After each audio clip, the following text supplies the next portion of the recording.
Okay, hi, it's Rico again. Welcome back to Brooklyn Cooking.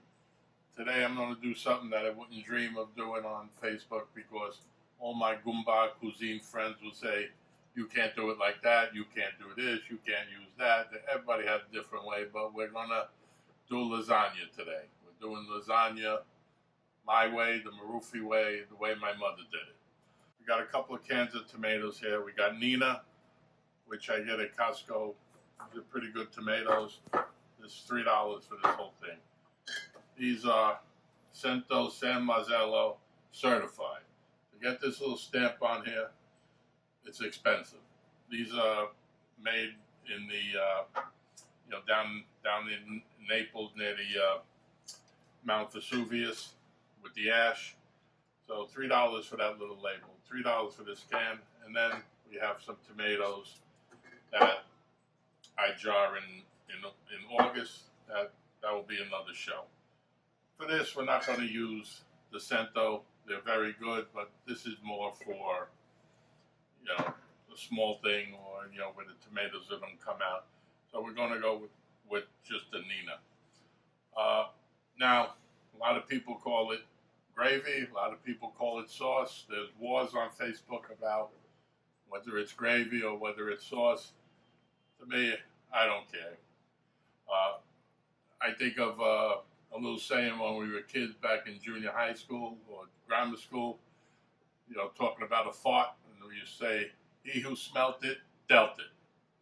Whether it's gravy or sauce, he who makes it names it. End of discussion. Call it what you like.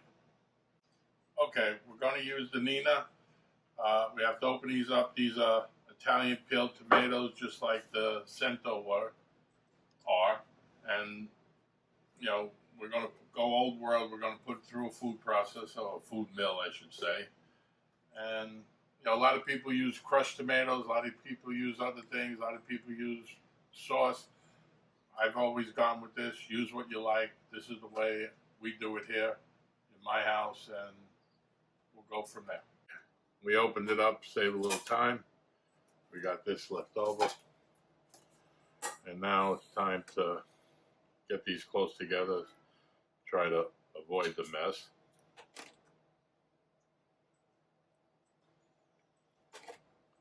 We got these nice peeled tomatoes, and then we grind, or we tine, and we tine. And we go in circles and circles. There's some more. When you get crushed tomatoes, I don't know. A lot of people like them. If you like them, that's fine. I don't know. When you get crushed, I think you get all the seeds and everything in there. They just take the tomatoes and crush them. A lot of people swear by them. I don't dislike them. I just don't mind doing a little extra work. We're going to take a little time out a second here. Put it on there and take my backyard basil Brooklyn backyard basil that I'm so proud of. We'll throw a couple of pieces in there. And we'll get back. Okay, we're going to get some good stuff here. I want to get that out of there. Don't want to lose that. Push some down. Good to the last drop.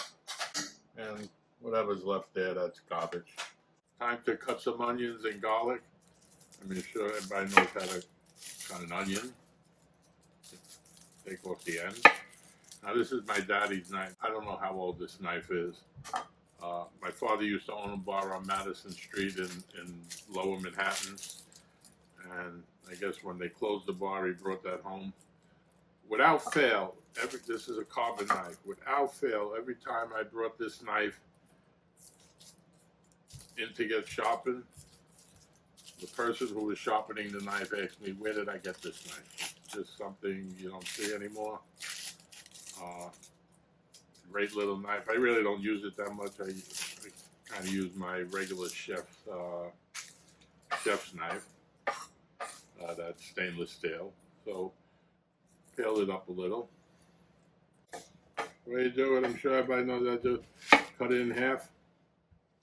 keep the root part or whatever you call it, and just give it a couple of little things, and then we'll go this way and this way, and then we got some nice cuts for our gravy or sauce or whatever you want to call it. We'll chop up some parsley.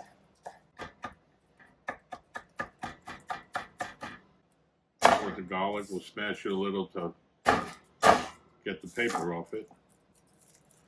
Comes off nice and easy. I don't know about you, the little bulb end, I don't like it. Break your teeth on that, I don't know, but I get that off. I have to chop. Little parsley or whatever gets into it, it's all going in the same place anyway. Remember, keep your fingers back.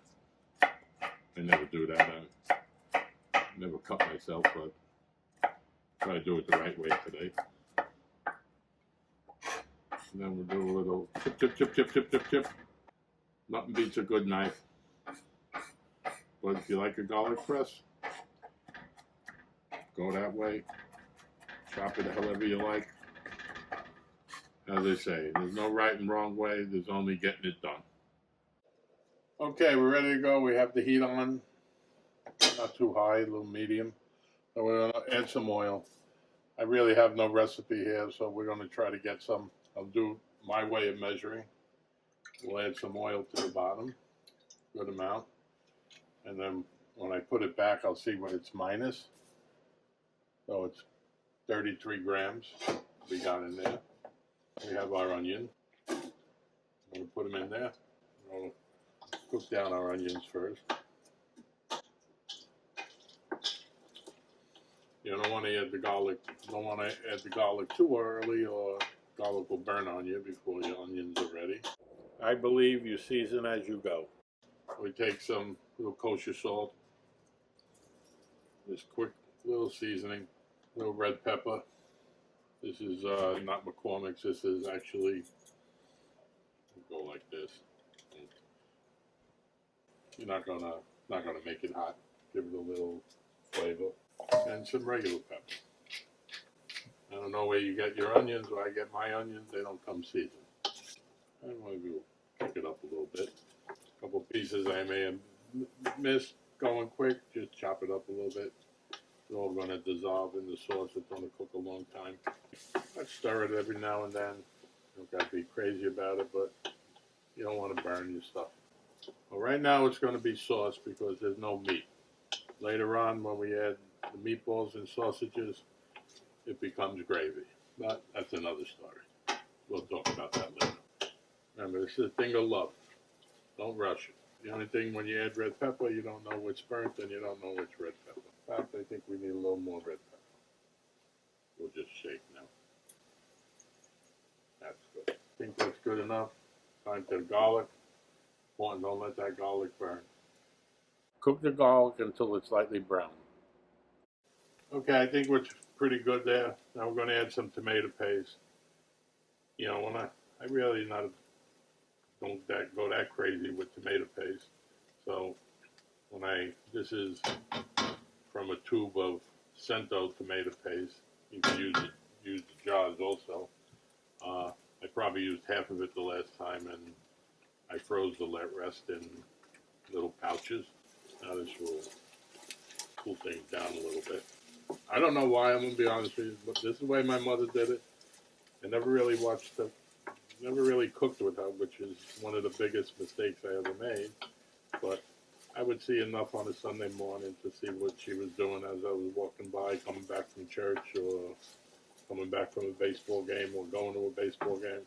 Now, the only time I use paste is when I make a gravy or a meat sauce, whatever you want to call it. I never use paste in a marinara sauce, and I never use onions in a marinara sauce. In a marinara sauce, just garlic, baby. Like I say, to each his own. Now we're going to add the tomatoes.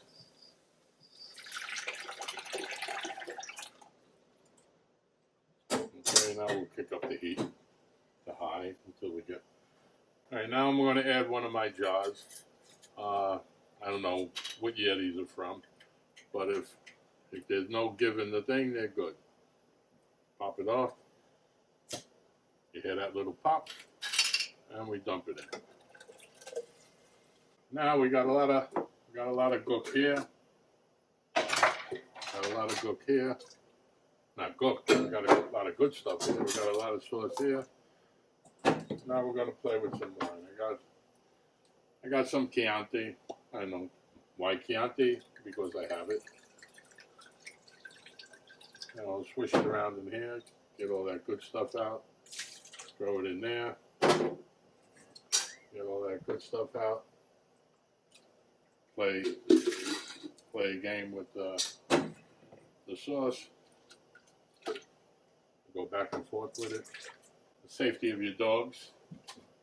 You always take, after you clean, you always take the lid, throw it in there so nobody gets cut.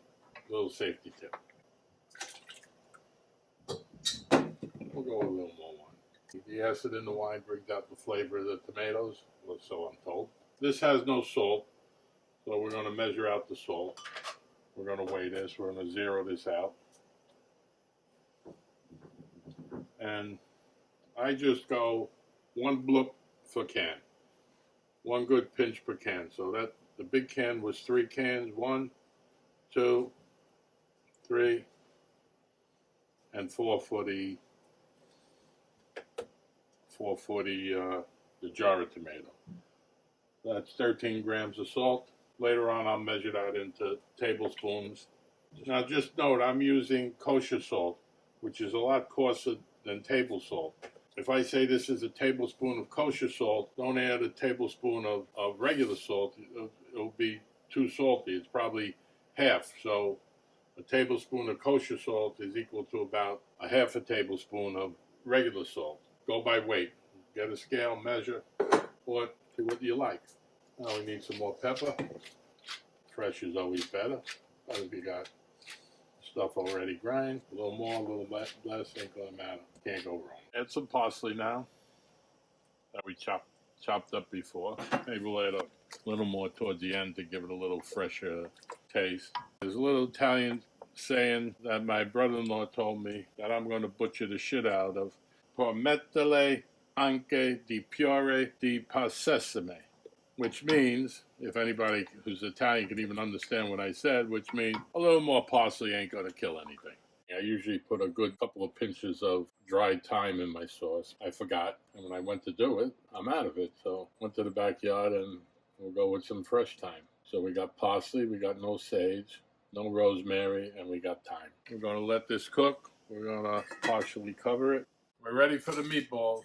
First thing I'm doing, I've been soaking some day-old bread in here. If you do use breadcrumbs, don't get the seasoned ones. Try to get some fresh, unseasoned breadcrumbs and soak it a little bit. We have 2 pounds of chopped meat here. I like to go with something like 85% lean, 15% fat. We have 3 eggs here. We'll mix them in. Need some parsley and some garlic. All right, the bread's been soaking. We don't want this outer layer.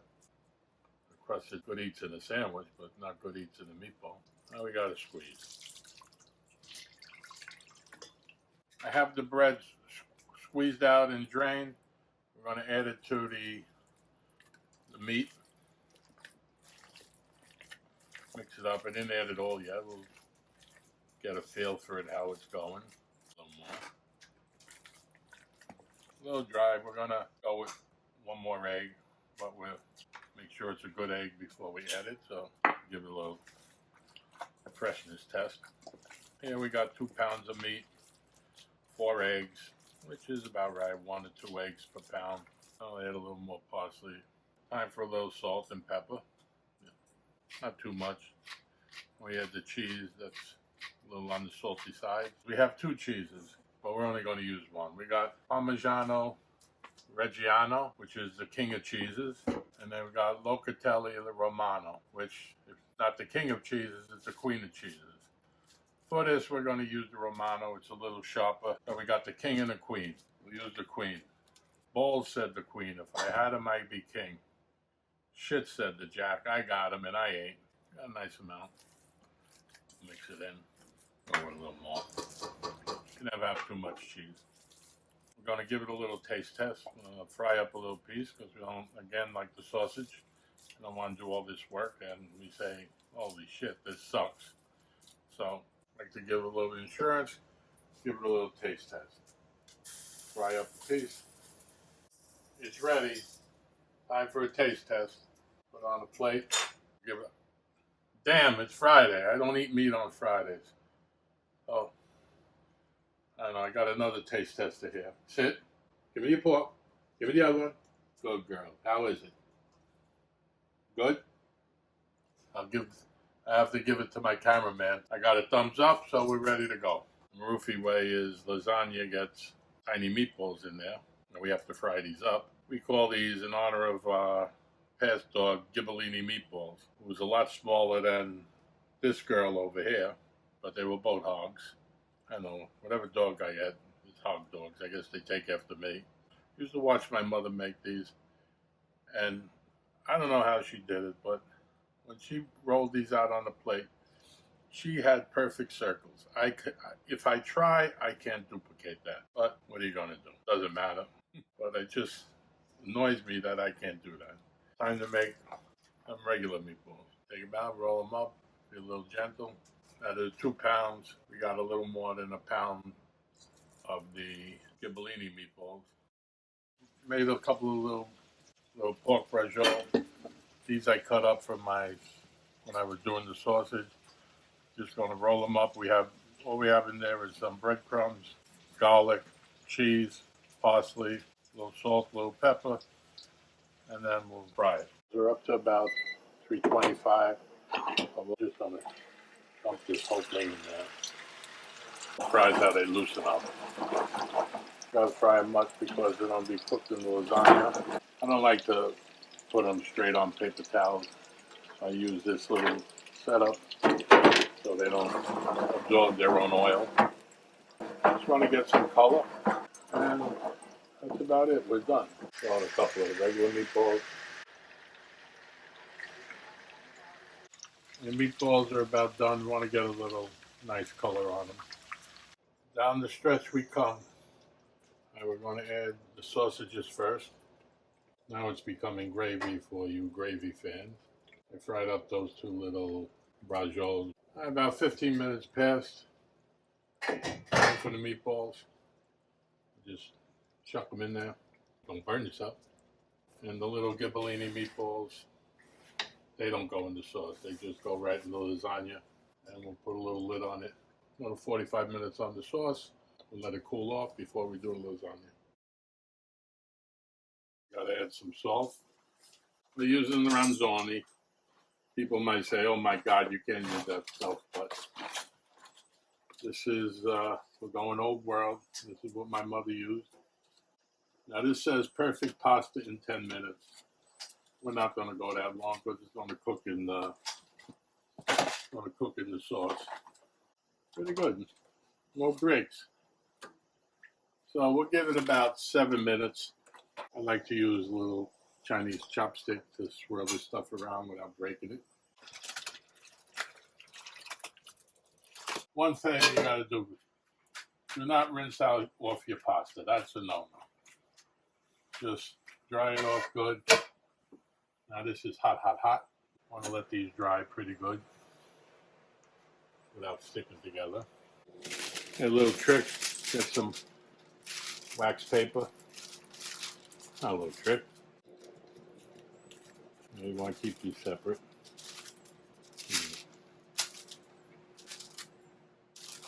Ladies and gentlemen, the moment you all been waiting for, lasagna. Here we have some good fresh ricotta, some fresh mousse or mozzarella. Now, I'm going to get, oh my God, what is he doing? The Marufi way is we mix it with the sauce. Some people just lump on the ricotta, whatever suits your fancy. Like I said, this is our way, my way, my mother's way. I think it's a little smoother this way. You don't get lumps of ricotta. I don't know. How bad could this be? We got good sauce. We got good ricotta, good fresh ricotta. We got good fresh mozzarella. We got Parmigiano Reggiano, Lucatelli Romano. How bad can this be? So every year we had an induction dinner to bring in the new pledges, and we did it at somebody's house. So what it was, everybody's mother made lasagna.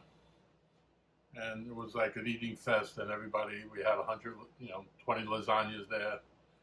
And some were very good because we had some old world Italian mothers. Some were horrible. My mother made a killer lasagna. So anyway, when I got home that night, I said, Ma, how come your lasagna is so good? There was others good, but how come some were so terrible? What could they be doing different?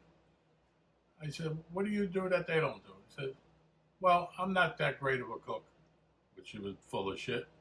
Says, but what I do is I buy the best ingredients. I buy the best ricotta, I buy the best mozzarella, I buy the best Parmesan cheese. And she was way ahead of her time, because when I started watching cooking show from Emerald to whoever, they all said the same thing.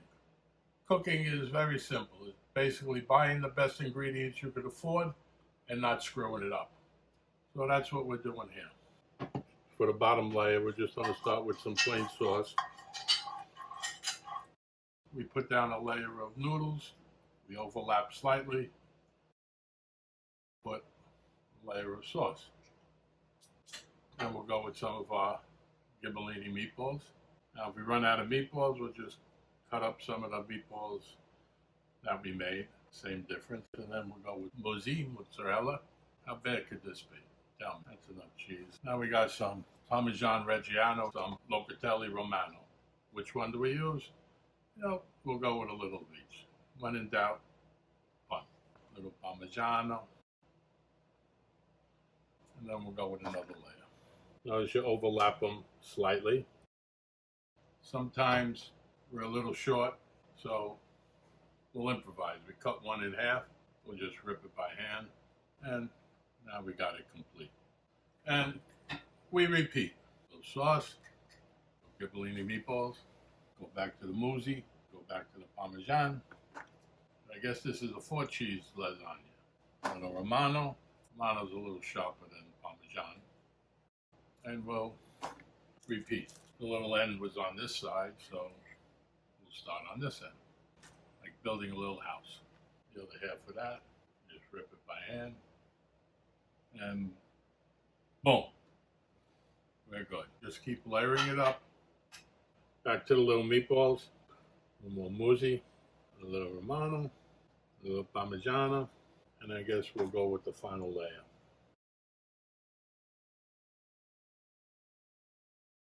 So we're just going to put a little top sauce on. No meatballs on the top level, just some mozzarella. Nothing wrong with going back and filling in your spots.